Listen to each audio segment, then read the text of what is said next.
I'm so glad to introduce today's presenter, Dr. Christopher Roos. Chris is an environmental archaeologist and professor of anthropology and earth sciences at Southern Methodist University in Dallas, Texas. He received his PhD from the University of Arizona in 2008, where he began his research on ancient indigenous fire management more than 20 years ago. Since then, he has conducted research in indigenous burning in Fiji, Australia, and the Northern Great Plains, but the bulk of his work has been in the southwestern United States.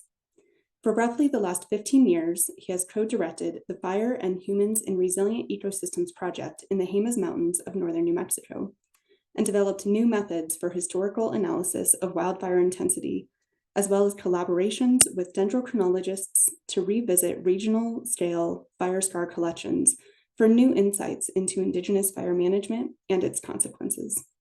We are so glad to have Chris join us today, and with that, I will turn it over to him. Thank you very much, Rachel. Let me share my screen here.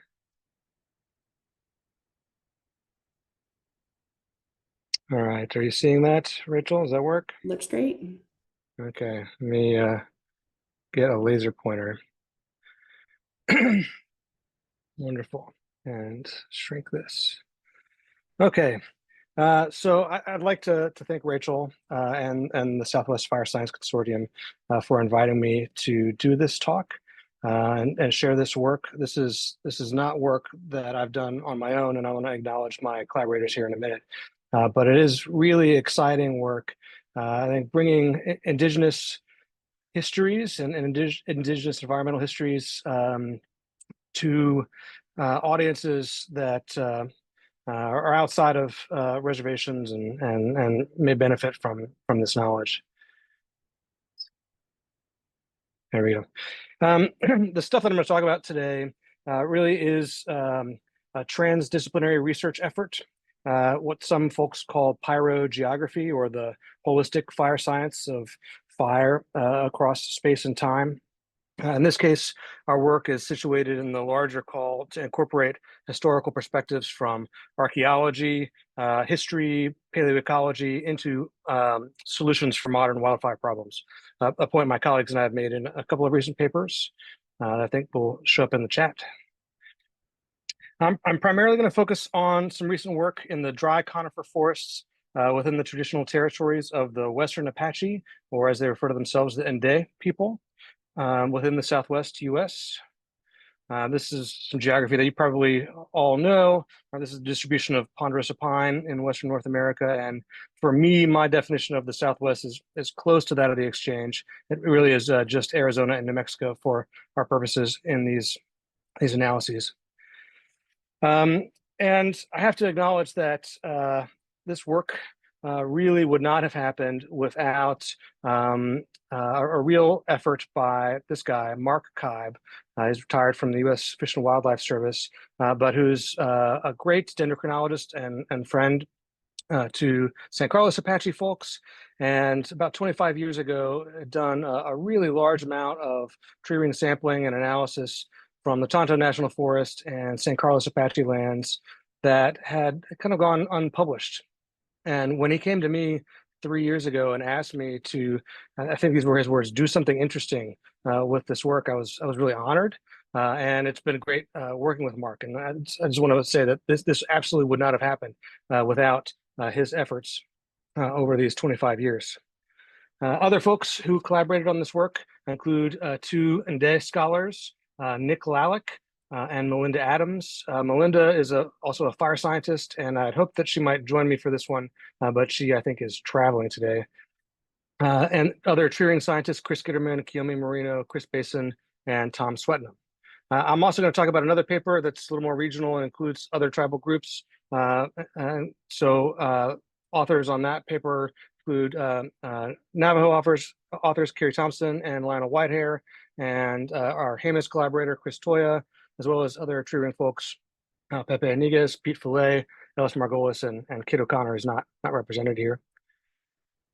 Now, I probably don't need to tell this audience that modern wildfires are creating new and really existential challenges to human communities and ecosystems. And they're really challenging us in the fire science community to come up with new ways to deal with this. And some of us and some practitioners and scientists and commentators on this issue have suggested that we look to the long history of indigenous experience with fire management and with fire-prone landscapes to both glean what lessons we can learn and find ways to support native fire managers in their own activities. But in the long historical perspective that we're going to try to take here over multiple centuries, looking at indigenous fire management has been really methodologically challenging. So much so that you can find contributions in the literature that will claim that indigenous people had no influence on fire regimes at all, simply because their preferred method did not show clear evidence of such. But much of this work has assumed that the degree of human influence is tied to human population size and population density, that there's kind of a prevailing assumption that for small scale, very mobile populations, it's very unlikely that their fire management would show up in fire history records. Now, I want to focus on a few key questions that come out of these methodological challenges as we've talked about them over the last 5 decades. The first question is whether or not foragers, and here I'm using this as an anthropological term, meaning groups of people who rely mostly or entirely on non-domestic resources, so wild foods, plants and animals primarily, for their diet. Sometimes these are referred to as hunters and gatherers or hunter-gatherer fishers, depending on the context. I'm just going to use the blanket term forager here. Generally, these populations, not exclusively, are small and very mobile to acquire those wild resources. And there's some methodological challenges here for identifying them in fire history records, because it's not clear that if population is the important variable, that their populations were ever large enough, right? If their populations were too small or widely distributed, maybe you can't see it, or maybe they've moved around too much and distributed their fire use too widely to see it in fire history records. Or as the anthropologist Henry Lewis, who did ethnography with contemporary indigenous fire users in Australia and in Canada, maybe they burn too often, so often that they don't allow enough fuel to accumulate to really be recorded in those fire history records, including fire scars. This is something that Henry Lewis brought up 45 years ago at the first fire history workshop in Tucson, that there may be some methodological challenges in the way that we do fire history for seeing what we want to see about the history of indigenous fire use. There's another important methodological question here, which is, could cultural burning even be visible in a landscape with so much lightning? This was really thoughtfully considered by an ecologist, Craig Allen, about 25 years ago. And ultimately, in his consideration, looking at lightning and fire use, he decided that it was most likely that only large settled populations, like those of Pueblo societies, for example, would have visible impacts in fire history records. And even then, only right around where they did most of their activities. And that for small populations, mobile populations, and distances from permanent settlements, it would be really, really tough to see that. And you can kind of see why. This comes from a really great paper by Jennifer Balch and colleagues, looking at both human and lightning ignitions across the US. Here, the size of the dots are the numbers of fires in their recording period. I don't remember how long the recording period was now, to tell you the truth, but it's standard across these. So bigger dots mean more fires, more frequent fires. And the yellow to blue dots are more lightning started fires in particular. And so for our area in Arizona and New Mexico, you can see that in the recent record that Jennifer Balch was working with, there's lots of lightning started fire, even though there are quite a few people out there as well. So you could see where Craig was coming from with this. The third question is whether or not cultural burning could influence future land use for mobile populations. This is an anthropological one that's related to concepts of niche construction, in which human activities influence the environment that in turn impacts the selective environment for those same populations or their descendants.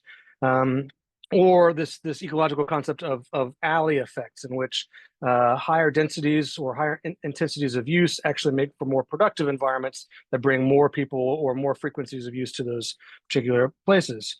And so we kind of have a question here with the foragers that we have in eastern and central Arizona. Is there anything about their fire use that could have tethered them to particular places and encouraged them to revisit them, even though they're very mobile and sometimes described as nomadic foragers?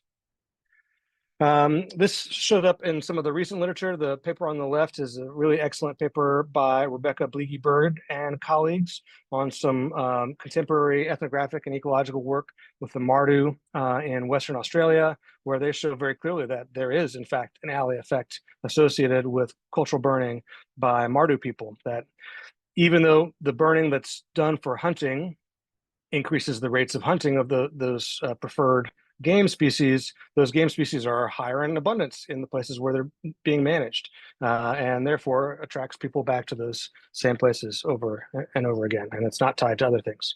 And as well as another kind of thought piece that I wrote, encouraging us in the fire history world to think very explicitly about the spatial heterogeneity of human behavior on landscapes, that it's not homogeneous, it's not uniform. Too often we see paleo fire studies that just kind of assume a uniform blanket of people and land use, and that's not the way people interact with their environments. Now we need to keep that in mind, and of course if we've got alley effects structuring that heterogeneity, then it gets really interesting, and we can engage with long-term processes of niche construction in particular places. And the last question here is about whether or not cultural burning by indigenous people could increase climate resilience or mitigate the impacts of climate on fire activity.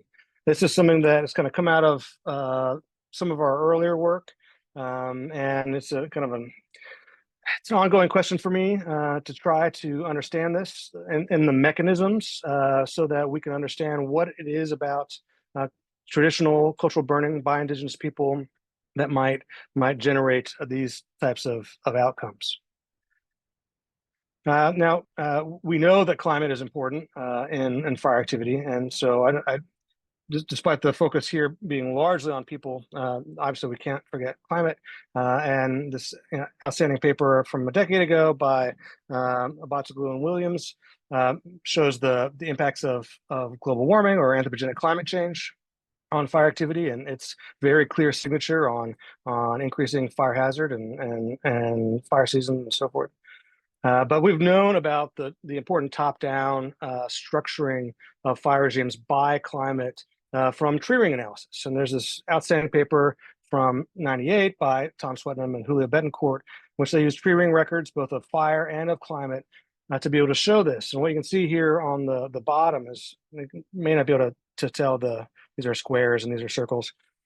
This is the era before color printing, right? That the small fires are during wet years, and the biggest fire years are all during really dry years. But there's a little more to it than that, and they do something that's called a superposed epoch analysis, which sounds like a lot, certainly sounds like a mouthful, but the concept is pretty simple, right? If you have a long paleoclimate record, say precipitation or drought index or something like that, and you know the dates of fires, you can put pins on the years that have the fires, and then you clip that record systematically a few years after and a few years before each one of those fires, and you line them all up on the pins, and then you average those years. So the year 0 is the fire year. It's the average of that record. In this case, it's drought for all of those fire years, and these are the years before, and these are the years after. And then you can get at statistical significance by resampling a hypothetical number of fire years that are just randomized and get at confidence intervals, which are what these bars are here. So you can see that and mixed conifer, right? Drought is statistically significant association with fire activity. In ponderosa pine, it's a little more complicated. These are even drier forests, in which case significant wet years in the 3 years beforehand grow the fuels that are then available to burn in the dry year. I'm going to revisit some of this later because this is how we're going to approach our climate resilience and our fire climate associations later in the study. And many of you probably know this. You probably talk about this every year in the consortium, but just to make sure that everybody's on board with the basic data here, this is coming from tree rings, which are annual growth structures in the conifers that grow in these forests, primarily ponderosa pine. And they have wide rings and narrow rings. And importantly, they've got characteristic patterns of wide and narrow rings. And you can use that to date them by a method of pattern matching. This is a technique that was developed by an astronomer at the University of Arizona 100 years ago. The birth of the tree ring lab, one of the kind of gems of the scientific world as far as I'm concerned, where they created this and they're still doing amazing pioneering work. This work wouldn't be possible without them, for example. But you start from a known, and then you match patterns with unknowns going back in time to build up a master chronology. And when you have a master chronology, then you can take other samples and date not just one thing. I'm an archaeologist, right? We use radiocarbon a lot, or OSL, and you get a single date. The amazing thing about dendrochronology is you date every single ring in your sample, which means you can date things that occurred within the life of that tree, including fire. So many of the fires that occurred in dry mixed conifer and ponderosa pine forests in the Southwest were on the surface. Again, this is nothing new to any of you. Sometimes they will occasionally damage a tree, creating a cat face like this that can be dated using tree ring methods to the year, and in some cases to the portion of the growing season, which might be a month or two, which is just really, really remarkable. And I have to give a big shout out to two colleagues who have been leading an effort to pull together fire-scarred tree ring data from across North America, from Alaska to Mexico, and that is Ellis Margolis and Chris Gitterman. This is a huge, huge undertaking, and they deserve a lot of credit for this because the work that I'm going to talk about simply would not have been possible without them pulling all this together. And these are the two gentlemen who've given me access to the data to start thinking human questions in a different way within the Southwest. This is an incredible resource if you guys haven't heard of this. The two papers that I'm going to talk about, mostly the one on the left, which is one that was published this year, that focuses on Ende fire management and history on Western Apache landscapes. But I'm going to talk a little bit about the one that was from a few years ago in Science Advances on cross-scale fire climate associations in cultural landscapes by 3 different groups: Navajo, Jemez, and Apache. Should say for any Indigenous people in the audience, I almost forgot to do this, that there will be some historical pictures of Ende people who are no longer living. And so if that is a source of stress or anxiety, I just want you to know about that in advance, including this next slide. So the Western Apache people, this refers to a group of as many as 4,000 or so foragers living in northern, central, and eastern Arizona that were not a unified tribal entity, not before the creation of the reservations anyway. Their social organization was structured differently, but they had linguistic and cultural similarities across that range. So anthropologists and historians have called them Western Apaches. Their traditional territory covers roughly 49,000 square kilometers from Flagstaff in the northwest to the Blue Mountain Range in the east and the Catalinas in the south. Nday territory is particularly rugged. You can kind of tell from the White River Canyon photo on the left, with a range of ecological zones that range from the Sonoran Desert at the lowest elevations to semi-desert grasslands and pygmy conifer forest, pinyon juniper, through ponderosa pine and dry mixed conifer forest, all the way up to subalpine spruce fir forest at the higher elevations. This map of the traditional territory indicates the areas of subtribal groups of the Nday, which is the largest possible configuration, which was mostly for raiding and warfare. Nday people primarily lived in extended family households called gota. Gota were the primary economic and decision-making unit for Western Apaches. A matro-local group made up of several gota would co-reside in territories called farm sites in the spring, early summer, and autumn. Local groups within a particular drainage basin might occasionally organize into bands for religious, raiding, or warfare purposes. Bands aggregated into subtribal groups, but only to the extent that the members of the subtribal groups were recognized to be more similar to each other than other Nday. Gota were the unit of movement and decision-making. Most Gota would move from low elevation, winter foraging ranges, up elevation to woodland and dry forest farm sites in April or May, the timing is important, to clear and plant small, roughly half-hectare fields of beans, maize, squash, and to hunt and gather. After foraging and hunting widely during the summer, and they would return to the farm sites in the fall to harvest, after which some would move to lower elevations and others would forage around the farm sites during the winter. Cultivated products made up less than 25% of the diet, and not all Nday actually gardened. Some subtribal groups never cultivated plants. The Northern Tonto, for example, reportedly never cultivated plants. And neither did some Gota within bands that were otherwise known as gardening bands. So even though they may have gone to farm sites, they weren't necessarily farming. Early 20th century ethnography indicates that Nday continued using into the early 20th century fire for myriad purposes in gardening, foraging, hunting at that point, or at least within recent memory. Notably, many of these are associated with the spring return to farm sites from woodland or in woodland and dry pine forests. Now we've got 34 sites within traditional Nday territory here, marked by the diamonds. I'm cutting this off at the Gila River because these mountain ranges are closer to the Presidio at Tucson, and we've done some work in other papers to show that those were impacted by warfare and contacts with folks in Tucson and the Pima. So these are more distant from those. And we have across the region in the white dots 277 sites and 3,880 trees. This is a composite plot of those 34 sites. You don't really need to pay attention to the names of these. The horizontal lines are the chronologies for the sites. If it's solid, that means that was a site that was recording fires. If it's dashed, like you see here at the top, that means it wasn't yet recording fires. Each vertical tick is a fire, and these are composites for all fires recorded at these sites.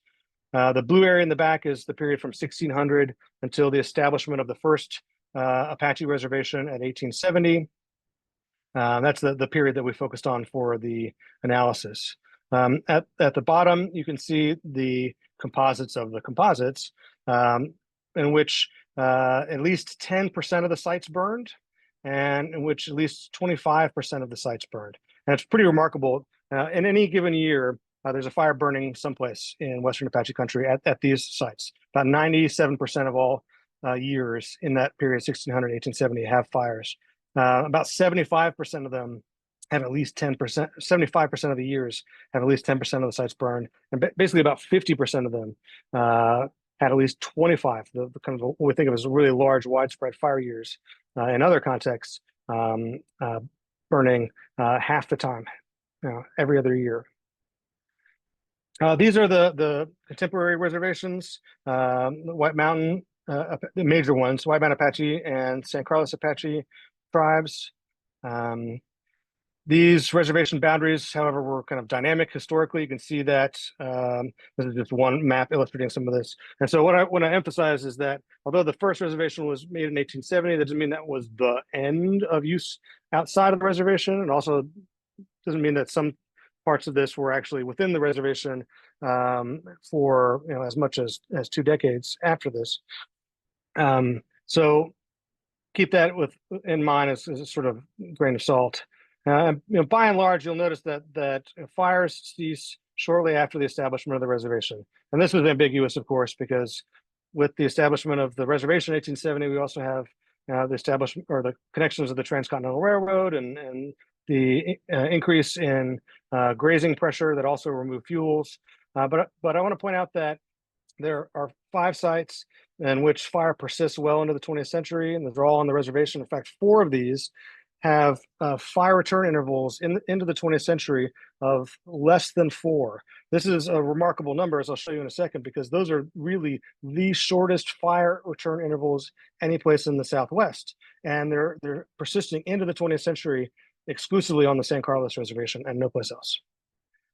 So this is a map of, in this case, the red triangles are red diamonds are sites with mean fire return intervals of less than 4 years. So those shortest fire return intervals in the Southwest. There are 35 sites that fall into that category out of more than 300, and 60% of those are in the Nde Western Apache traditional territory. If we include the Chiricahua Apache, so not even including any of the other Apache groups, but just including the Chiricahua Apache, at 75% of all of the shortest interval sites in the Southwest occur in Apache traditional territory. And that was really interesting because, like had been discussed in the context of lighting sort of fires, I even kind of bought into the assumption that it was likely really impossible to see indigenous burning in fire frequency metrics, that you just wouldn't see it. And so having such short fire return intervals was really striking.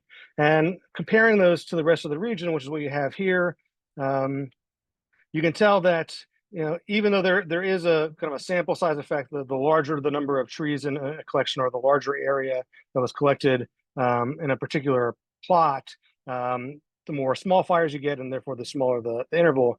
You just can't explain the difference. And this is really statistically significant, the difference in the fire intervals in Nde country versus the rest of the Southwest. But there's some other really remarkable things. Like of the 6,500 fire scars, dated fire scars from Nde territory, about 10% of them occur in sets like this, where they're part of either every other year or consecutive year fire scar couplets, even within individual trees. And this is pretty rare. This is a lot of fire, basically. But we have to remember that this is an area with a lot of lightning fire today, and it is a reasonable question to ask whether or not this part of the world might actually just be tracking an awful lot of lightning fire in the past. So we use NOAA data to look at this for each tree ring site across the Southwest, both in the regional set and the Apache set, looking at annual lightning density, where you see that the Nde sites are pretty much in the middle of the pack in terms of annual lightning density, and it definitely doesn't explain their short fire return interval. Even fire season lightning density, pretty much in the middle of the pack, doesn't explain it. During the April-June drought, that kind of late spring, summer drought, there's actually a lot less lightning in Apache country than there is in much of the rest of the Southwest. And that in terms of precipitation, there's actually a little less precipitation during the fire season than elsewhere. But if we look overall, like in terms of precipitation and temperature, or precipitation and lightning, or looking at that summer drought season, there really isn't a way to separate these Apache tree ring sites from the region, right? They might be towards an end of the distribution, in this case, of that for summer drought, but it tends to be drier and with less lightning, not with more lightning. So it really doesn't look like lightning explains this well at all, nor is there any clear part of the climatology that explains this. Other than the fires being very frequent, they're also kind of overwhelmingly small. To look at fire size, we used a proxy that we got from Boulay and Huffman that uses a ratio of the MFI for fires that scarred at least 25% of the trees at the site versus the MFI for all fires, with higher ratios indicating basically the small fires are much more frequent. And so here you can see the region, and here are the Apache sites, and that more of the Apache sites are just much smaller than the rest of the region. We looked at seasonality as well, and the part of the seasonal distribution. And so these are basically what part of the wood the scar happens, whether it happens on the boundary between rings, in the early wood, the middle early wood, late early wood, or late wood. And we can assign times to these based on some studies of the phenology. The thing that stands out about the Ndé records is this surplus of fire in the early wood, and a decline in the middle early wood. And you can see that here when we look at it slightly different way. That basically corresponds to late April and May, which you'll remember is exactly when Ndé are migrating up from their low elevation winter foraging contexts to reestablishing their farm sites and hunting and foraging around their farm sites each year. And if we go back to the lightning, right, that's in that April to June lighting period where there's not a lot of lightning and at these Apache sites. So it's very unlikely that surplus of lightning ignitions is driving this unique seasonality. To look at fire climate associations, we use that same superposed epoch analysis approach that Swetnam and Betancourt used in my discussion earlier, but I'm plotting it a little bit differently. In order to show this in a way that allows me to show lots and lots of sites all at once, I'm just using the maximum prior PDSI in those 3 years prior, so maximum wet basically in the prior years, and then the fire year PDSI on the x-axis. Okay, and then I've color coded these based on whether or not they're statistically significant, based on the bootstrap analysis or not. Gray is not significant. Red is the fire year drought is significant. Blue is that the prior to fire year wet is significant, and the kind of deep red or wine colored is that we call the canonical pattern wet dry switching is significant. And so this is for the Ndé homeland sites. There are very few of them that have statistically significant associations with climate. About 25%, trying to find my number here, have a significant fire climate associations, whereas about half of the regional data set does. And that might actually be low for something I'm going to talk about in a minute. But here you can see that the spread of these dots in terms of prior wet and fire year drought is much larger than the very narrow range for Apache sites. And this is interesting because this is really similar to what we saw a few years earlier when we took a cross-scale fire climate approach to 3 cultural landscapes at Jemez, Navajo, and a different part of Apacheria, with a really large data set of almost 5,000 trees across the region. So I'm going to show these differently than they are in the paper, but a little more like what I was just showing in the Ndé plot. And so this is from the Jemez landscape. So this is looking at sites. So there's only about a third of the sites here during periods of intensive use when the Jemez population was actually up there managing the landscape. Whereas when they were pulled off and the Spanish kept them down in the valley, 100% of sites it's all driven by climate, right? And so you can see this very clearly, the two together. In the Apache landscape, there's even less significant climate associations during intensive use. In this case, these are periods between episodes of warfare with Spanish, Mexican, and American militaries when they can practice traditional livelihoods a little easier.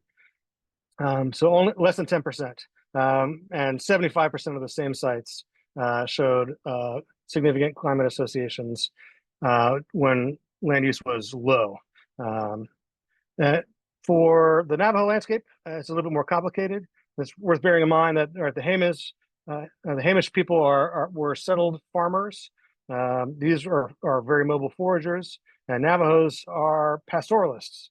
And so you've got both the potential for fire use, like a lot of white hair is documented, and as you see in the ethnographies, but also, of course, grazing to remove fuels, which we also see in tree ring records. So it's a little more complicated, but you still see the same relative pattern.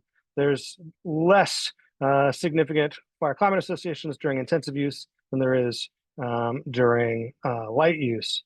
And if you aggregate this across the region, looking at periods of light use, 87% of all the sites have some top-down climate association with wildfire, whereas only about a third across those cultural landscapes show that when people are out there active and managing those landscapes.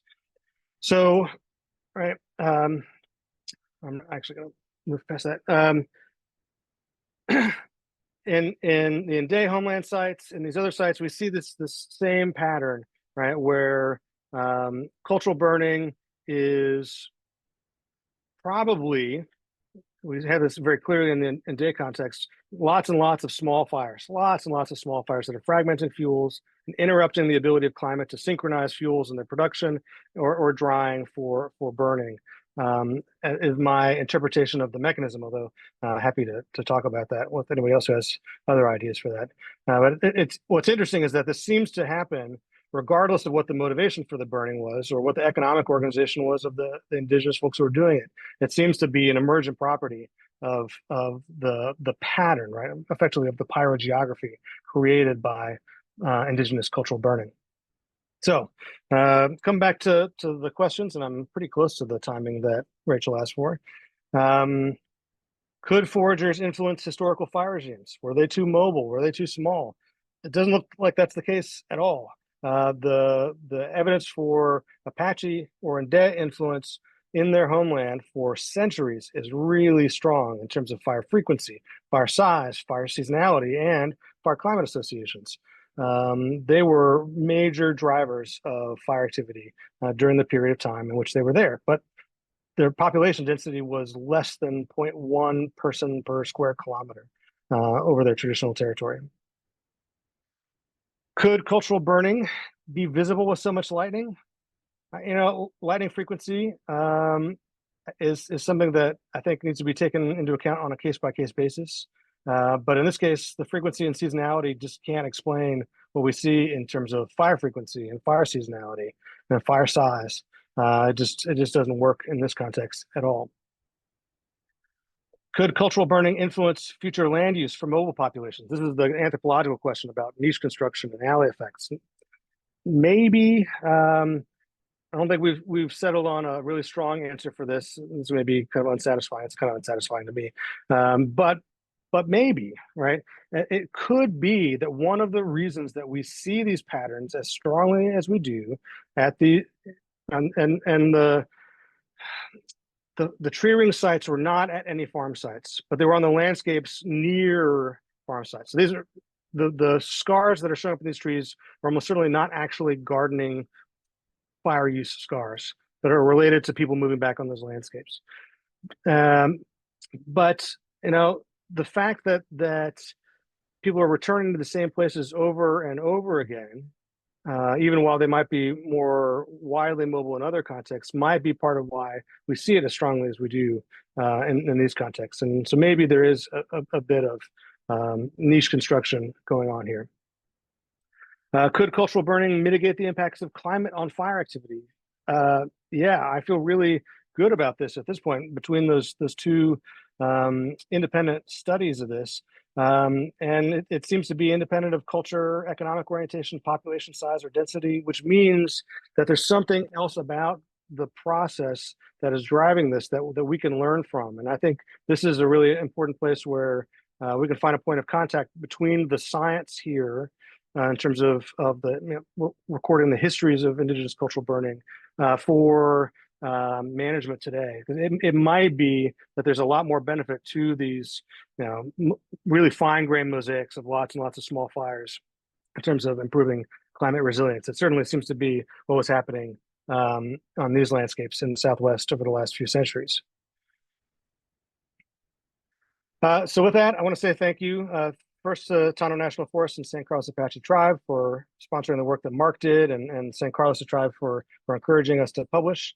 And thanks to Chris and Ellis for facilitating access to the FireScar network and for just being friends and being a part of this process from the very beginning, as well as Peter Brewer at the Lab of Tree Research, who helped us go back and audit samples as we needed to. With that, I think I'm going to stop and take any questions. All righty, thank you so much, Chris. That was a wonderful presentation, and I'm really excited to get into the questions. So first one, and for everyone online, please feel free to post your questions in the chat so that they can be passed along to Chris. Kind of referring to question number 4 and what you just covered, when you say many small fires interrupting the climate ignition synchronization that would lead to larger wildfires, exactly how many individual anthropogenic fires annually are we talking about on average? That's a great question, and I think that's something that this community could tackle very well. From the historical perspective, it's hard to really put a number on that.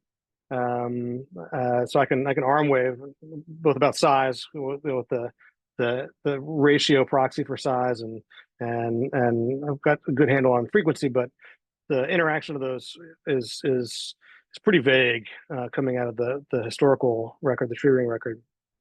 But that's the kind of thing that I think the fire science community could tackle really well. And so hopefully someone will take that up and try that. Maybe the San Carlos Apache Tribe will, or someone working with the San Carlos Apache Tribe.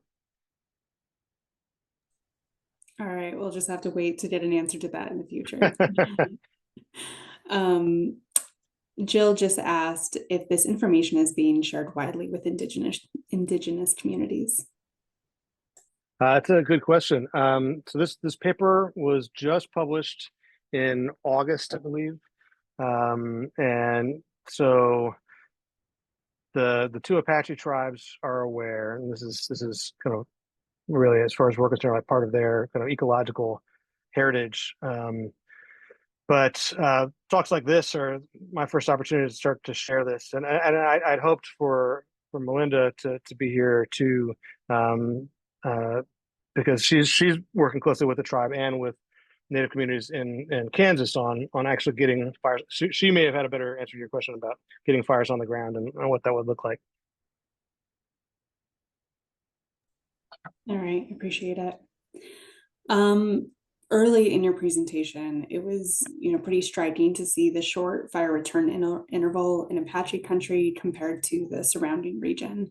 And I think most of us on the call are probably aware of the history of the US government pretty strictly suppressing Indigenous burning.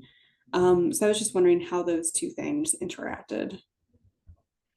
Yeah, that's a good question. I mean, so when the reservation was created in 1870, right, there was Fort Apache to manage it all on the White River, and what today is the White Mountain Apache's reservation.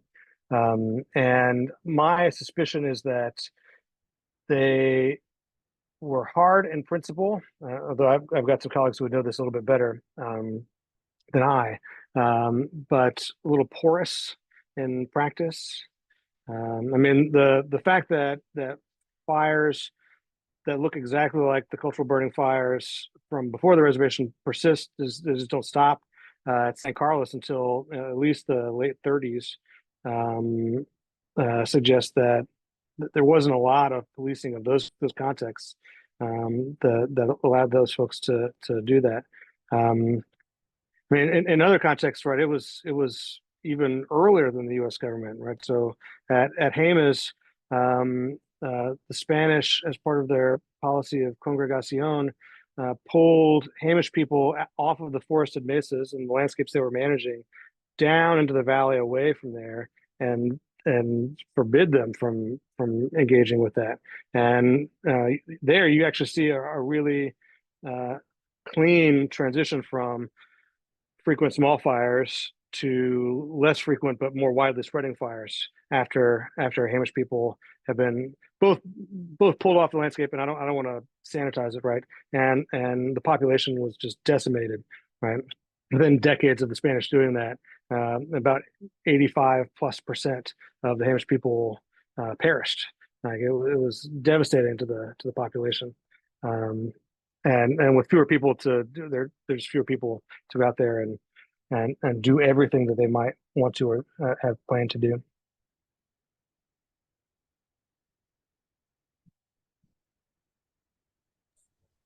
Yeah, so complicated answer that varies by region, by people. Okay. Yeah. Thank you for answering it. All right, Lucy asked, are there historical records from oral or pictorial histories of these indigenous peoples that corroborate your findings? Yeah, so I mean, there were Nde people who were interacting with anthropologists in the 1930s, basically, Grenville Goodwin and Winifred Buskirk, who, Goodwin just makes a few offhanded comments.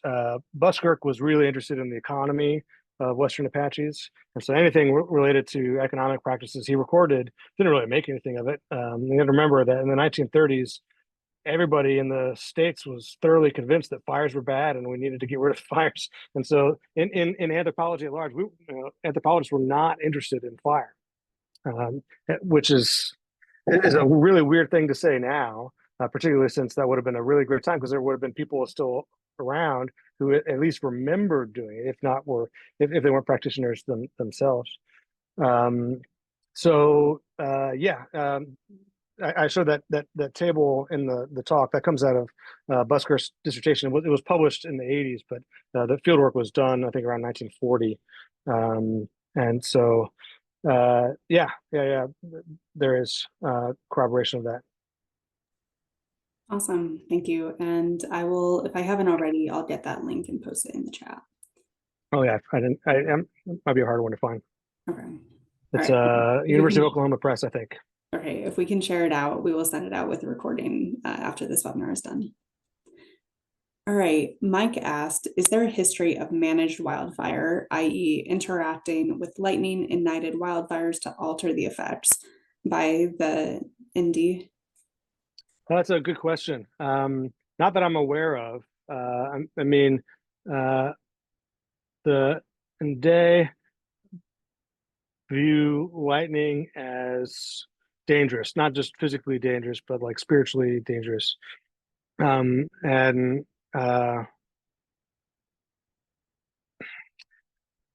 people from White Mountain Apache tribe that I've worked with recently, meaning like 10 years ago, have kind of complicated thoughts on this that reflects time spent as firefighters as well. That is a little hard to disentangle. But to be honest, among some people working for White Mountain Apache tribe for much of the last few decades, that was their thinking. Right? I'm not sure what they thought of Buskirk and Goodwin's references to this, but they thought there was so much fire up there, lightning fire, that Western Apaches didn't need to burn. Right? That they could take advantage of lightning started burn areas.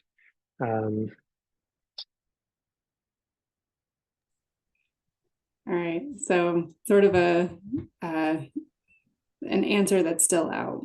up for debate. Yeah. I mean, as a non-Indigenous person, it's hard, and especially as a non-Inde person, it's hard for me to say, like, culturally how again, it would be great if Melinda or Nick had been here to speak to that.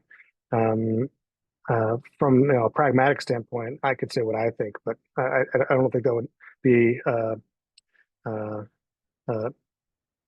true reflection of how Inde people feel about it. Yeah, I appreciate that. All right, Nicholas asked, you mentioned that a lot of these findings come from dendrochronology. What is the time scale and the type of the species of tree for this tree ring data, specifically in Arizona?